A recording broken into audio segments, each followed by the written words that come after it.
Our regular Torah portion this morning is the Parsha of Tzav, which was the Parsha of our beloved Cantor Emeritus, Cantor Paul, Cantor Freimark, blessed memory, bar mitzvah on Parsha Tzav. So it's always been a special Torah portion for us here at Ohev Shalom. And the Parsha begins on page 613, which is, of course, a very special number for us because there are in all 613 mitzvot, commandments in the Torah.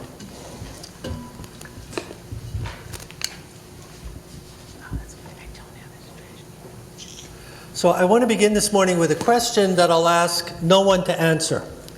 So why am I asking a question that I don't want you to answer?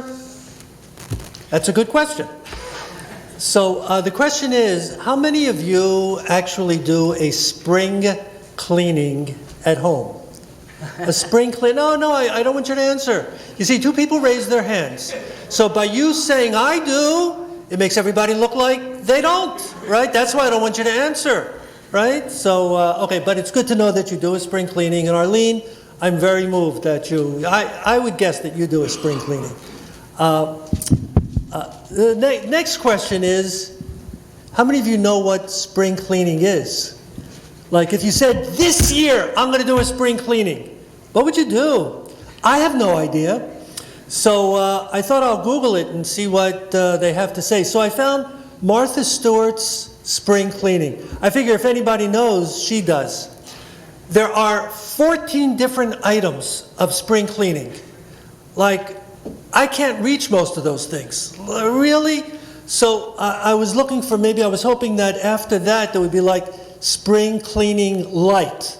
Just, but then it went into the bathroom, the kitchen, there was more and more and more and more and more.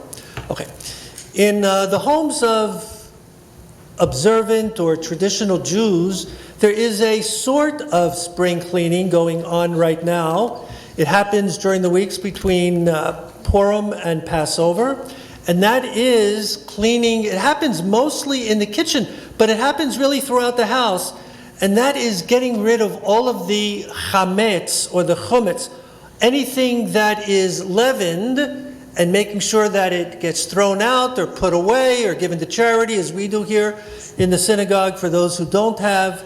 And they call it turning the kitchen over so that everything will be kosher lepesach, and ready to go for the holiday of Passover. In homes that are really careful about this, the regular dishes go away, the Pesach dishes come out, Pesach pots and pans come out. It's a whole cleaning. So I really don't know about a spring cleaning, but my house does get cleaned periodically.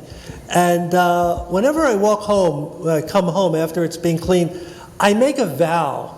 I say, I'm going to keep it looking just like this. It looks so great. I'm going to keep it looking like this. And when the pile of mail goes away, I say, there's not going to be another pile of mail like this. And then what happens? Just give me a couple of days. The house don't look so clean anymore.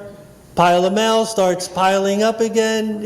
I meant well, because it really looked great when it was totally clean, almost looked pure. Wow! But it doesn't just stay that way. Some of you might be sitting there going, what is he talking about? Like, why would anybody talk about this in a synagogue? What does this have to do with religion or Judaism? Just hang in with me. Don't go away. Let me talk not about spring cleaning of homes. Let me talk about babies for a moment. Just maybe your own child, if you were blessed with a child, or grandchild, or a niece or a nephew, whatever. You look at that little baby. Look at that little baby. So Judaism believes that that little baby comes into the world totally good. Totally good. Totally good. Ain't nothing wrong with that baby. There ain't nothing. By the way, I just listened to a podcast. It's interesting I'm using that word, ain't nothing. I listened to a podcast this past week of words that people think are not real words, but are in dictionaries, and you can use them. One of them is ain't. You can use ain't. I'm going to start using it a lot, ain't. So the baby has no defects. It's all pure. It's all innocent. And how long does that last? And then you know what happens? Life gets in the way. So that little baby, turns out, has parents that are imperfect. Every one of us had parents that are imperfect, right? You know, if we can come to terms with that, you don't have to sit on a psychiatrist's couch for 3 years. They were imperfect, you know, so they tried their best, but they were imperfect. And so, you know, parents are imperfect. Friends that you play with in the sandbox, they're imperfect. So they don't share the way you want them to share. And we learn to cope with this. Teachers don't inspire. Oh, there are many teachers that do inspire, but then there are teachers that don't inspire and get in the way of our learning process. So, growing up is living in a process of dealing with life's blemishes. Does that make any sense? Is that a fair thing to say? Growing up is a process of learning to live with life's blemishes, shortcomings, disappointments, defects, and yet learning to cope and to get past it. So when I was first thinking about this, I used a word in my head that I decided wasn't the right word to use. It just came out too harsh. So let me tell you what it comes out to when I cleaned it up. I write here, we learn to cope, but we become compromised in the process.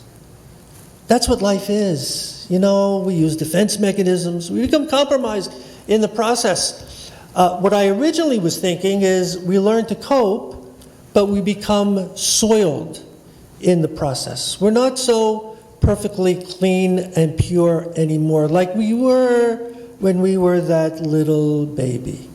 Okay, now I'm going to tell you why I'm talking about this morning. In the second Torah, see, in the first Torah, we're reading the regular portion that we read every Sabbath morning, every Shabbat morning, and we start in the fall with Genesis, and we go through all the book of Genesis, then the book of Exodus, and now we're in the book of Leviticus, as you can see. But in this Torah, we always read this Torah like about 3 weeks before the holiday of Passover, because there's something in this Torah which you'll see a little bit later on, and Sean is going to make reference to it. I don't want to step on Sean's toes. Oh, you know what, Sean, by the way, I was following your personal prayer over here, you know, and I followed that you said, in the future I plan to visit Israel, get married under the chuppah, join a Jewish youth group. I hope this is not in chronological order. Because, I don't know, let's start with this, Sean, what's her name? Huh? And overall become a good Jewish man. Okay, has no chronology, that's forever and ever. So, what's going to be in this Torah is a passage in the Torah that nobody understands. The greatest scholars don't understand it. But what it's about is that there's a sacrifice, and Sean will talk about it, but the purpose of it is for someone who is unclean or impure, by doing what you do in this process, they become clean and they become pure. How they do it and why it works, God only knows. You know, when I was in a program for pastoral care and counseling, I had a classmate, a Roman Catholic priest, and whenever I would ask him a question and there was no immediate answer to the question, he would say like this. He would say, "It's a mystery. It's a mystery." And you know what? I love that. I love that. It's a mystery. Like, you know what? if you're a person of faith and you believe and you have a connection, you don't need to have a rational answer of why you do this and why you do that, because religion is on a different level. And so, the idea that, no, I do it or we do it because it's a mystery, but our tradition has told us to do it. So I really love that. And I'm going to start using it. Whenever somebody asks me a question that I don't know the answer to, I'm just going to say it's a mystery. And no, it's not for every question that you don't know the answer to. It's for certain things that really are a mystery. And this particular commandment, it's actually called a chok. It's not called a mitzvah, it's called a chok, which means something we're commanded. You got it, Sonny, right? That we don't know. We don't know the answer to it, but we do it because it's a mystery. So what this Shabbat is really all about, this Shabbat in particular, is about going from impurity to purity, from soiled to clean. Why?